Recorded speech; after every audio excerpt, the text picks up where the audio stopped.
നമ്മുടെ നാട് ഒരു ദുരന്തത്തെ അതിജീവിക്കുവാൻ ശ്രമിക്കുമ്പോൾ ഇങ്ങനെ രാഷ്ട്രീയം പറയുവാൻ നിങ്ങൾക്ക് നാണമില്ലേ? നിങ്ങൾ ഈ സംസ്ഥാനത്തിനെതിരാണോ? നിങ്ങൾ കേരള വിരുദ്ധരാണോ? ഇതിലൊരൊറ്റ ചോദ്യം പോലും ഇന്ന് ഉയർന്നതല്ല.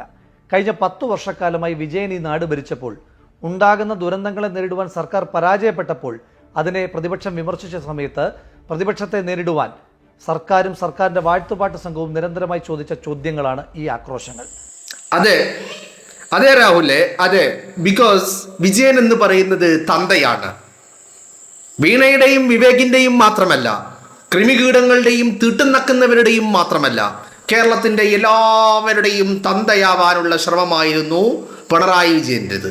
ആ തന്തയാവാൻ കുഴലൂത്തുകാർ നിരന്തരമായി കുഴലൂതിക്കൊണ്ടിരിക്കുകയായിരുന്നു. ആ കൂട്ടത്തിൽ കുഴലൂത്തുകാരുടെ കൂട്ടത്തിൽ മൊട്ട അരുണും ആ വീരപ്പൻ ആൻഡോയും അടങ്ങുന്ന സംഘമുണ്ടായിരുന്നു. എന്ന് പറഞ്ഞാൽ കൃമികീടങ്ങൾ മുതൽ ഹൈടെക് സ്റ്റുഡിയോകൾ വരെ വെച്ചിട്ടുള്ള സാറ്റലൈറ്റ് ചാനലുകളുടെ ഉടമസ്ഥരടക്കം ഈ കുഴലൂത്തുകാരുടെ കൂട്ടത്തിലുണ്ടായിരുന്നു. അതുകൊണ്ട് തന്നെയാണ് ഈ കുഴലൂത്തുകാർ നിരന്തരം വിജയനെ എല്ലാവരുടെയും തന്തയാക്കാൻ ശ്രമിച്ചു. പക്ഷേ 2026 ഏപ്രിൽ 9 കേരളത്തിൻ്റെ പൊതുസമൂഹം മലയാളി വിജയനോട് പറഞ്ഞു, എടോ പിണറായി വിജയ, നീ നിന്റെ വീട്ടിലിരിക്കുന്ന വീണയുടെയും വിജയന്റെയും വിവേകിന്റെയും തന്തയായാ മതി കേട്ടോ, നീ ഞങ്ങളുടെ തന്തയാവാൻ വരണ്ടടോ എന്ന് പിണറായി വിജയന്റെ മുഖത്ത് കാർക്കിച്ച് തുപ്പിയിട്ട് മലയാളി പൊതുസമൂഹം പറഞ്ഞു. അപ്പോ അതിൻ്റെ ഒരു ചൊറിച്ചില്, കാരണം വിജയനെ സംബന്ധിച്ചിടത്തോളം ചുറ്റുപാടിലും ഉണ്ടായിരുന്ന ഈ കുഴലൂത്ത് സംഘം ഇങ്ങനെ വീണമീട്ടിക്കൊണ്ടേയിരിക്കുകയായിരുന്നു, പുല്ലാങ്കുഴൽ വായിച്ചു കൊണ്ടേയിരിക്കുകയായിരുന്നു. തമ്പ്രാൻ വിജയന്റെ മഹാത്മ്യങ്ങൾ ഇങ്ങനെ വാഴ്ത്തുപാട്ടുകളായി പാടിക്കൊണ്ടേയിരിക്കുകയായിരുന്നു. വിജയൻ ഇപ്പോഴും ധരിക്കുന്നത് ഞാനാണ് തന്ത, ഞാൻ മാത്രമാണ് തന്ത, ഞാൻ മാത്രമാണ് തന്ത, ഞാൻ മാത്രമാണ് തന്ത എന്നാണ് പിണറായി വിജയൻ കരുതിക്കൊണ്ടിരിക്കുന്നത്. മനസ്സിലായില്ലേ? തോറ്റു തുന്നം പറയിട്ടും പിണറായി വിജയന്റെ മോന്ത വെച്ചത് കൊണ്ടാണ് തോറ്റതിന് കാരണം പിണറായി വിജയൻ എന്ന് പറയുന്ന ഒരു പരനാറിയുടെ മോന്തയാണ് എന്ന് സഖാക്കൾ പറഞ്ഞിട്ടും അത് പിണറായി വിജയന്റെ മുഖത്ത് നോക്കി പറയാൻ കെൽപ്പില്ലാത്ത കുറേ എണ്ണം ഇങ്ങനെ ചുറ്റിലുമുള്ളത് കൊണ്ട് പിണറായി വിജയൻ ഇപ്പോഴും കരുതുന്നത് ഞാൻ തന്തയാണെന്ന. പക്ഷെ അക്ഷരാർത്ഥത്തിൽ 2 എണ്ണത്തിൻ്റെ തന്ത മാത്രമാണ്, അത് വീണയും വിവേകുവാ. പിന്നെ വിജയനെ സംബന്ധിച്ചിടത്തോളം ഇപ്പോൾ വല്ലാത്തൊരു മൂലം കടച്ചിലാണുള്ളത്. എന്താണ് ആ മൂലം കടച്ചിൽ? രാഹുൽ തന്നെ പറയട്ടെ. പക്ഷേ ഇതിലൊന്നുപോലും ഞങ്ങൾ ചോദിക്കുവാൻ ആഗ്രഹിക്കുന്നില്ല. ദുരന്തത്തിൻ്റെ സമയത്തെന്നല്ല, ഏത് സമയത്തും പറയേണ്ടത് തന്നെയാണ് രാഷ്ട്രീയം. ഞങ്ങൾക്ക് പ്രതിപക്ഷത്തോടുള്ള അഭ്യർത്ഥന, നിങ്ങൾ കാമ്പുള്ള കഴമ്പുള്ള രാഷ്ട്രീയം പറയൂ. നിങ്ങൾ എന്തിനാണ് ഈ പരിഹാസങ്ങൾക്ക് പിന്നാലെ പോകുന്നത്? നമ്മുടെ നാട് അടിയന്തരമായി അതിജീവിക്കേണ്ടുന്ന കെടുതി മഴക്കെടുതിയാണോ മാർക്സിസ്റ്റ് കെടുതിയാണോ എന്ന് നമുക്ക് വ്യക്തതയില്ല. മഴയെ നമ്മൾ എന്തായാലും അതിജീവിക്കും, പക്ഷേ ഈ മാർക്സിസ്റ്റ് വിലാപത്തെ നമുക്ക് എന്നാണ് അതിജീവിക്കാൻ കഴിയുമെന്നറിയില്ല. VD സതീശൻ ഹെലികോപ്റ്ററിൽ യാത്ര ചെയ്തു അത്രേ. VD സതീശൻ യാത്ര ചെയ്തത് അദ്ദേഹം വാടകയ്ക്കെടുത്ത ഹെലികോപ്റ്ററിലാണോ? അല്ല. ശ്രീ വിജയൻ മുഖ്യമന്ത്രി ആയിരിക്കുമ്പോൾ 2020 മുതൽ 2026 വരെ 48 കോടി രൂപ വാടകയ്ക്ക് എടുത്തിരിക്കുന്ന ഹെലികോപ്റ്ററിലാണ് അദ്ദേഹം യാത്ര ചെയ്തത്. ഈ വർഷം ആ ഹെലികോപ്റ്റർ പറന്നാലും പറന്നില്ലെങ്കിലും നമ്മൾ 8 കോടി രൂപ പൊതുഖജനാവിൽ നിന്ന് വാടക ഇനത്തിൽ കൊടുത്തേ പറ്റൂ. ഒന്ന് ആലോചിക്കണം, 40ഉം 50ഉം കോടി രൂപയ്ക്ക് പുതിയ ഹെലികോപ്റ്റർ കിട്ടുമ്പോഴാണ് 6 വർഷത്തേക്കിന് 48 കോടി രൂപ വാടകയ്ക്കെടുത്തിട്ട് വിജയൻ ഈ ദൂർത്ത് ജനങ്ങളുടെ മുകളിൽ അടിച്ചേൽപ്പിച്ചിരിക്കുന്നത്. ഈ ഹെലികോപ്റ്റർ കരാറിന്റെ പ്രത്യേകത, പറന്നാലും പറന്നില്ലെങ്കിലും ഒരു മാസം ഏതാണ്ട് 1 കോടി രൂപയ്ക്കടുത്ത് ചെലവ് വരും. പിന്നീട് അധികമായി പറക്കുന്ന ഓരോ മണിക്കൂറിനും 90,000 രൂപ കൊടുക്കുകയും വേണം. അപ്പോൾ ഈ ഹെലികോപ്റ്റർ ഉപയോഗിക്കാതിരുന്നാലും നമ്മുടെ പൊതുഖജനാവിൽ നിന്ന് വാടക ഇനത്തിൽ പൈസ പോകുന്ന പ്രത്യേക വ്യവസ്ഥിതി നമ്മുടെ വിജയൻ സർ ഉറപ്പുവരുത്തിയിട്ടാണ് പോയത്. പിന്നെ മുഖ്യമന്ത്രി ആ ഹെലികോപ്റ്ററിൽ അടിയന്തര സാഹചര്യത്തിൽ യാത്ര ചെയ്തതിൽ എന്താണ് തെറ്റത്? ഇനി അങ്ങനെ തെറ്റുണ്ട് എങ്കിൽ ശ്രീ വിജയൻ പാർട്ടി സമ്മേളനത്തിൽ പോകുവാൻ വേണ്ടി മുൻപ് ഹെലികോപ്റ്റർ ഉപയോഗിച്ച് വിവാദത്തിലായത് നിങ്ങൾ ഓർമ്മയുണ്ടോ? അന്ന് പാർട്ടി സെക്രട്ടറി പറഞ്ഞത് പാർട്ടി സമ്മേളനത്തിൽ പങ്കെടുത്തത് കൊണ്ടായതുകൊണ്ട് അതിൻ്റെ വാടകത്തുക മുഴുവൻ CPM എന്ന് പറയുന്ന പാർട്ടി സർക്കാരിലേക്ക് അടയ്ക്കുമെന്നാണ്. ആ സർക്കാരിലേക്ക് CPM എന്ന് പറയുന്ന പാർട്ടി ഹെലികോപ്റ്റർ വാടക അടച്ചതിൻ്റെ ആ രസീത് ചീട്ട് ഒന്ന് കാണിക്കാൻ കഴിയുമോ സഖാക്കളെ? അപ്പോൾ പറന്നാലും പറന്നില്ലെങ്കിലും 48 കോടി രൂപ വാടക കൊടുക്കുന്ന ഹെലികോപ്റ്റർ എടുത്ത ശ്രീ വിജയനാണോ കുറ്റക്കാരൻ? പറന്നാലും പറന്നില്ലേലും വാടക കൊടുക്കേണ്ടുന്ന ഹെലികോപ്റ്ററിൽ അടിയന്തര സാഹചര്യത്തിൽ യാത്ര ചെയ്ത ശ്രീ VD സതീശനാണോ കുറ്റക്കാരൻ? നിങ്ങൾ വിലയിരുത്തുക. ജയന് ശേഷം കേരളത്തിൽ ഹെലികോപ്റ്ററിനെ ഇത്രയും പോപ്പുലർ ആക്കിയത് വിജയനാണ് എന്ന് ജനങ്ങൾ തിരിച്ചു ചോദിക്കുവാൻ തുടങ്ങിയപ്പോൾ ഹെലികോപ്റ്റർ ക്യാപ്സ്യൂൾ ആകെ തകർന്ന് തരിപ്പണമായി.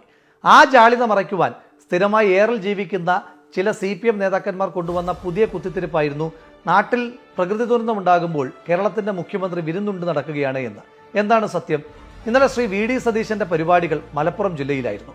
പരിപാടികൾ കഴിഞ്ഞ് പോകുന്ന വഴിക്ക് ഒരു ലീഗ് പ്രവർത്തകന്റെ വീട്ടിൽ കയറി അദ്ദേഹം ഭക്ഷണം കഴിച്ചു.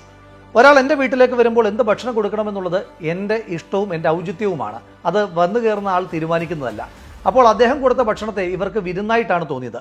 CPM നേതാക്കന്മാർ ഉന്നയിക്കുന്ന ഈ വിമർശനത്തെ നമ്മളും ഏറ്റെടുക്കുമായിരുന്നു. അതിനെ ഈ നാട് കഴമ്പുള്ളതായി കാണുമായിരുന്നു. ഈ പ്രകൃതി ദുരന്തം ഉണ്ടാകുന്ന സമയത്ത് സംസ്ഥാന സർക്കാർ ഒരു വിരുന്ന് സംഘടിപ്പിച്ചതാണ് എങ്കിൽ. എന്നാൽ അതെ, അത് കറക്റ്റാണ് രാഹുലെ. ഒരു കാര്യം മനസ്സിലാക്കേണ്ടത്, ഈ പറയുന്ന VD സതീശൻ വിരുന്നിന് വന്നത് മലപ്പുറം ജില്ലയിലാണ്. മലപ്പുറം ജില്ല എന്ന് പറയുമ്പോൾ തന്നെ ഈ പറയുന്ന സഖാക്കൾക്ക് എല്ലാവർക്കും വല്ലാത്ത ഉരുപൊട്ടല. സഖാക്കൾക്ക് മാത്രമല്ലല്ലോ, ഇവര് കൈവെള്ളയിൽ കൊണ്ടു നടക്കുകയായിരുന്ന വെള്ളാപ്പള്ളി നടേശനും സംഘപരിവാറിനും RSSകാരനും പിണറായി വിജയനും എന്തിന് അങ്ങ് ഉത്തരേന്ത്യയിൽ നിന്ന് കേരള സ്റ്റോറി എന്ന് പറയുന്ന ഒരു സിനിമ പോലും ഇറങ്ങിയത് പിണറായി വിജയനും VS അച്യുതാനന്ദനും നൽകിയ സ്റ്റേറ്റ്മെന്റുകളുടെ അടിസ്ഥാനത്തിലാണ് എന്നുള്ളത് ഓർക്കണം. അപ്പോ മലപ്പുറം ജില്ലയിൽ ആനമൊട്ട മാത്രം കിട്ടിയ പിണറായി വിജയനും സംഘത്തിനും മലപ്പുറം ജില്ലയിൽ 16 സീറ്റിൽ 16 VD സതീശന്റെ മുന്നിൽ വെള്ളിത്തളികയിൽ കൈവച്ച് നീട്ടിയപ്പോ പോരാഞ്ഞിട്ട് VD സതീശൻ മലപ്പുറത്തിന്റെ മണ്ണിലെത്തുമ്പോൾ മനസ്സറിഞ്ഞ് ഹൃദയമറിഞ്ഞ് വലിയ ആത്മാർത്ഥതയോടുകൂടി ഭക്ഷണം വിളമ്പിക്കൊടുക്കുന്നത് കാണുമ്പോൾ പിണറായി വിജയനെ സംബന്ധിച്ചിടത്തോളം വല്ലാത്തൊരു മൂലം കടച്ചില്ല. കാരണം എന്താ? പിണറായി വിജയൻ പാർട്ടി പ്രവർത്തകന്റെ വീട്ടില് വിരുന്നുണ്ണാൻ പോയി അല്ലേ?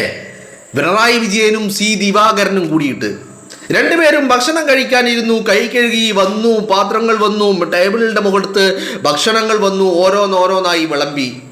അങ്ങനെ ചോറ് വിളമ്പി, കറി വിളമ്പി, മീൻകറിയാണ്. യെസ്, മീൻകറി വിളമ്പി. പിണറായി വിജയൻ വിരൽ കൊണ്ട് മീനൊന്ന് ഇങ്ങനെ ഒന്ന് മെല്ലെ പതുക്കെ ഒന്ന് പിടിച്ചു നോക്കി. എന്നിട്ട് ദിവാകരനോട് ചോദിച്ചു, ദിവാകര ഏതാ ഇത് മീന്? ദിവാകരൻ പറഞ്ഞു എനിക്കറിയില്ല. വീണ്ടും ചോദിച്ചു, ഏതാ ദിവാകര മീന്? ദിവാകരൻ പറഞ്ഞു അറിയില്ല. രണ്ടാമത് ചോദിച്ചപ്പോൾ ദിവാകരന് തോന്നി ഇത് മനസ്സിലാക്കണം. ദിവാകരൻ വീട്ടുകാരനെ വിളിച്ചു ചോദിച്ചു, ഏതാ മീന്? ചൂരയാ. സഖാവിനോട് പറഞ്ഞു, സഖാവേ ചൂരയാ. സഖാവ് കൈ ഇങ്ങനെ കുടഞ്ഞിട്ട് എഴുന്നേറ്റ് അങ്ങോട്ട് പോയി. കാരണം എന്താ? സഖാവിൻ്റെ അണ്ണാക്കിലേക്ക് നെയ്മീൻ മാത്രമേ പോകുള്ളൂ. മനസ്സിലായോ? അപ്പോ അവിടെ നെയ്മീൻ കിട്ടിയില്ല. പകരം കിട്ടിയത് സഖാവ് തിന്നാത്ത, സഖാവിൻ്റെ അണ്ണാക്കിലേക്ക് ഇറങ്ങുന്നത് നെയ്മീൻ മാത്ര. സഖാവ് വിജയനെ പെറ്റിട്ടപ്പോ മാതാവ് ആദ്യമായിട്ട് വായിലേക്ക് വെച്ചു കൊടുത്തത് നെയ്മീനാ, കിങ്ഫിഷാ, അയക്കൂറയാ. മുലപ്പാലല്ല കൊടുത്തത്. വിജയനെ പെറ്റിട്ടപ്പോൾ ആദ്യമായിട്ട് അണ്ണാക്കിലേക്ക് തിരികെ കൊടുത്തത് നെയ്മീനായിരുന്നു. അതുകൊണ്ട് നെയ്മീനല്ലാത്ത മറ്റൊന്നും വിജയന്റെ അണ്ണാക്കിലൂടെ ഇറങ്ങൂല. വിജയൻ എഴുന്നേറ്റ് പോയി. മാത്രമല്ല, ഇപ്പോ നിങ്ങളൊന്ന് ആലോചിച്ച് നോക്കണം. ഓൾറെഡി പൊതുഖജനാവിൽ നിന്ന് ഹെലികോപ്റ്ററിനുള്ള വാടക പോയിക്കൊണ്ടിരിക്കുക. സതീശൻ പറന്നാലും ശരി പറന്നില്ലെങ്കിലും ശരി വാടക കൊടുക്കണം. ആരാ കരാറുണ്ടാക്കിയേ? പിണറായി തമ്പ്രാൻ. നിങ്ങളൊന്ന് ആലോചിച്ച് നോക്കണം. പിണറായി വിജയന്റെ വീട്ടിൽ നിന്നാണെങ്കിൽ ആ കരാറുണ്ടാക്കുക. പൊതുഖജനാവിൽ നിന്നായതുകൊണ്ട് പിണറായി വിജയൻ ആ കരാറുണ്ടാക്കി. ആ കരാർ അവസാനിക്കാൻ പോകുന്നതേ ഉള്ളൂ. മനസ്സിലായില്ലേ? അപ്പോ പിണറായി തമ്പ്രാന് ആ വീട്ടിൽ നിന്നാണെങ്കിൽ അങ്ങനെ ഒരു കരാറുണ്ടാക്കുവോ? പറന്നാ മാത്രല്ലേ പണം കൊടുക്കുവോ? പറക്കാത്തതിന് പണം കൊടുക്കുവോ? അപ്പൊ സതീശൻ പറന്നാലും ശരി പറന്നില്ലെങ്കിലും ശരി, സതീശൻ ഹെലികോപ്റ്റർ ഉപയോഗിച്ചാലും ശരി ഇല്ലെങ്കിലും ശരി വാടക കൊടുക്കണം. കൊടുത്തിട്ടുമുണ്ട്. അപ്പോ വാടക ഓൾറെഡി പേ ചെയ്തിട്ടുള്ള ഒരു ഹെലികോപ്റ്ററിൽ സതീശൻ പറന്നാൽ എന്താ? സതീശൻ ഈ എക്സ്ട്രാ പറന്നിട്ടുണ്ടെങ്കിൽ അത് ആ ചോദ്യത്തിൽ കഴമ്പുണ്ടായിരുന്നു. സതീശൻ എക്സ്ട്രാ പറന്നിട്ടുമില്ല. മനസ്സിലായില്ലേ? അപ്പോൾ ഹെലികോപ്റ്ററും മലപ്പുറവും പിണറായി വിജയനെ സംബന്ധിച്ചിടത്തോളം വല്ലാത്ത മൂലം കടച്ചിലിൻ്റെ അസ്കിതകൾ നൽകുന്നതാണ്. രാഹുൽ തന്നെ തുടരട്ടെ.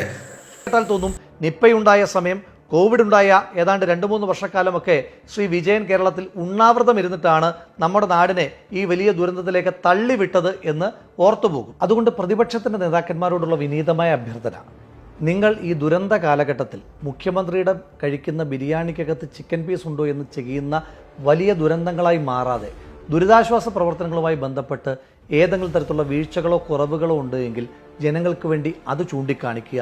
അപ്പോൾ ജനങ്ങൾ കൈയടിക്കും, സർക്കാർ ആവശ്യമായ തിരുത്തലുകളും വരുത്തും. ഇനി ദുരിതാശ്വാസ പ്രവർത്തനവുമായി ബന്ധപ്പെട്ട് ഈ സംസ്ഥാന സർക്കാരിൻ്റെ പ്രവർത്തനങ്ങളെ നിങ്ങൾക്ക് എന്തെങ്കിലും വിമർശിക്കുവാനുണ്ടോ? ഇല്ല എന്ന് തന്നെയാണ് മറുപടി. മഴ പെയ്ത് ദുരന്തമുണ്ടായാൽ മാത്രം ദുരിതാശ്വാസത്തെപ്പറ്റി ചിന്തിച്ചിരുന്ന വിജയൻ്റെ ദുരന്ത സർക്കാരിൽ നിന്ന് മാനത്ത് മഴക്കാറ് കാണുന്നതിന് മുൻപ് തന്നെ ദുരിതാശ്വാസ പ്രവർത്തനങ്ങളെ ഏകോപിപ്പിക്കുന്ന UDF സർക്കാരിലേക്കുള്ള ദൂരം വളരെ വലുതാണ്. ശ്രീ VD സതീശൻ കേരളത്തിൻ്റെ മുഖ്യമന്ത്രിയോടൊപ്പം തന്നെ ഡിസാസ്റ്റർ മാനേജ്മെൻറ്റ് ചുമതലയുള്ള മന്ത്രിയായും ശ്രീ AP അനിൽകുമാർ കേരളത്തിൻ്റെ റവന്യൂ വകുപ്പ് മന്ത്രിയുമായി ചുമതല ഏറ്റെടുത്തതിന് ശേഷം ആദ്യമായി അവർ ഒരുമിച്ച് നടത്തിയ മീറ്റിംഗ് കേരളത്തിൽ വരാൻ പോകുന്ന എല്ലാ കാലവർഷക്കെടുതികളെയും അതിജീവിക്കുവാൻ ആവശ്യമായി കേരളത്തെ എക്യുപ്പ് ചെയ്യുക എന്നുള്ളതിനു വേണ്ടിയിട്ടുള്ള സജ്ജീകരണങ്ങൾ തന്നെയായിരുന്നു. അതുകൊണ്ടാണ് കേന്ദ്രത്തിൽ നിന്ന് കൃത്യമായ മുന്നറിയിപ്പുകൾ കിട്ടാതിരുന്നിട്ട് കൂടി 31-ാം തീയതി പെയ്ത മഴയ്ക്ക് 29-ാം തീയതി തന്നെ സംസ്ഥാന സർക്കാരിന് തയ്യാറെടുപ്പുകൾ തുടങ്ങുവാൻ കഴിഞ്ഞത്.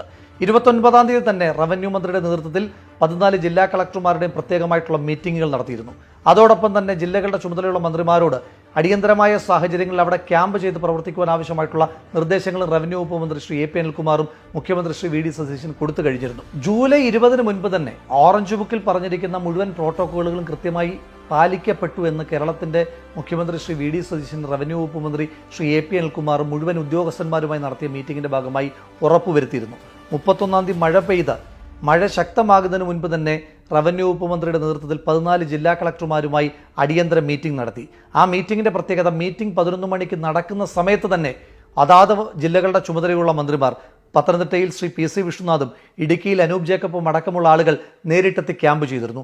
അതോടൊപ്പം തന്നെ ജനപ്രതിനിധികൾ അവർ ഈ ദുരിതാശ്വാസ പ്രവർത്തനങ്ങളുടെ ഏകോപന ചുമതല ഏറ്റെടുത്തിരിക്കുന്നു. ഈ സംസ്ഥാന സർക്കാർ അടിയന്തരമായ സാഹചര്യങ്ങളെ നേരിടുവാൻ വേണ്ടി എല്ലാ ജില്ലാ കളക്ടർമാർക്കും മുൻ സർക്കാരുകളിൽ നിന്ന് വ്യത്യസ്തമായി 3 കോടി രൂപ അനുവദിച്ചു കഴിഞ്ഞിരിക്കുന്നു. അതോടൊപ്പം തന്നെ കേരളത്തിലെ എല്ലാ പഞ്ചായത്തുകളിലും അടിയന്തര ദുരിതാശ്വാസ പ്രവർത്തനങ്ങൾക്ക് ക്യാമ്പ് തുറക്കുവാൻ വേണ്ടിയിട്ട് 1 ലക്ഷം രൂപ അവരുടെ അക്കൗണ്ടിലേക്ക് മാറ്റി. അവിടെ എക്യുപ്മെന്റ്സ് വാങ്ങുവാൻ വേണ്ടിയിട്ടും പഞ്ചായത്തുകൾക്ക് 1 ലക്ഷം രൂപ വീതം അനുവദിച്ചിട്ടുണ്ട്. നമ്മുടെ ക്ലീനിങ് പ്രോസസ്സ് സംസ്ഥാന സർക്കാർ ആരംഭിച്ചിട്ടുണ്ട്. ഇതിനോടകം തന്നെ വാർഡ് 1-ന് 25,000 മുതൽ 50,000 രൂപ വരെ അനുവദിക്കപ്പെട്ടിട്ടുണ്ട്. അതിൽ കൂടുതൽ ക്ലീനിങ് പ്രോസസ്സിന് ആവശ്യമാണ് എങ്കിൽ 1 ലക്ഷം രൂപ വരെ കൊടുക്കുവാൻ ജില്ലാ കളക്ടർമാർക്ക് ഉത്തരവും സംസ്ഥാന സർക്കാർ കൊടുത്തിട്ടുണ്ട്. ഒന്ന് ആലോചിച്ച് നോക്കുക, ഒരു വെള്ളപ്പൊക്കമുണ്ടായി 2ാമത്തെ ദിവസം നമ്മൾ ചർച്ച ചെയ്തുകൊണ്ടിരിക്കുന്നത് ക്ലീനിങ് പ്രോസസ്സിലേക്കാണ്. അത്ര പ്രൊവാക്റ്റീവായിട്ടാണ് ഈ സംസ്ഥാന സർക്കാർ പ്രവർത്തിച്ചിരിക്കുന്നത്. 9 NDRFൻ്റെ ടീം കേരളത്തിൽ സജ്ജീകരിക്കപ്പെട്ടിരിക്കുന്നു ഈ മഴയ്ക്ക് മുൻപ് എന്ന് പറയുമ്പോൾ എത്രമാത്രം പ്രീ ഒക്കുപ്പൈഡ് ആണ് സംസ്ഥാന സർക്കാർ എന്ന് തെളിയിക്കുവാൻ അതിനപ്പുറം എന്തെങ്കിലും ഉദാഹരണം വേണോ? കരസേന, നാവികസേന അടക്കമുള്ള ആളുകളുടെ സേവനം ഈ സംസ്ഥാന സർക്കാർ ഉറപ്പുവരുത്തി. മഴ പെയ്തുകൊണ്ടിരിക്കുമ്പോൾ തന്നെ, മഴ പെയ്തുകൊണ്ട് ശക്തമായിരിക്കുന്ന പ്രദേശങ്ങളിലേക്ക് കേരളത്തിൻ്റെ സ്വന്തം സ്വകാര്യ നാവികസേനയായ മത്സ്യത്തൊഴിലാളികളെ വിന്യസിക്കുവാനും സംസ്ഥാന സർക്കാരിന് വളരെ വിജയകരമായി തന്നെ കഴിഞ്ഞതുകൊണ്ടാണ് ഈ വലിയ മഴക്കെടുതി ഉണ്ടായിട്ടും അതിന് ആനുപാതികമായിട്ടുള്ള ദുരന്തമുണ്ടാകാതെ നമുക്ക് ഈ നാടിനെ ചേർത്ത് നിർത്തുവാൻ കഴിഞ്ഞത്. ഈ മനുഷ്യരുടെ എല്ലാം അധ്വാനവും ആ അധ്വാനത്തെ എല്ലാം ഏകോപിപ്പിക്കുവാൻ ഇവിടെ കരുത്തുറ്റ. അതെ, ഒരു വ്യത്യാസം എന്താണെന്ന് വെച്ചാൽ രാഹുൽ പറഞ്ഞതിൽ നിന്ന് നമ്മൾ കണ്ടതിൽ നിന്നും കഴിഞ്ഞ 10 വർഷക്കാലം ഈ 2 മാസക്കാലം കൊണ്ട് നമ്മൾ കണ്ട ഏറ്റവും വലിയ വ്യത്യാസം എന്ന് വെച്ചാൽ VD സതീശൻ ആഗ്രഹിച്ചതും VD സതീശൻ ആഗ്രഹിച്ചു കൊണ്ടിരിക്കുന്നതും കേരളത്തിലൊരു ദുരന്തം വരരുത് എന്നാണ്.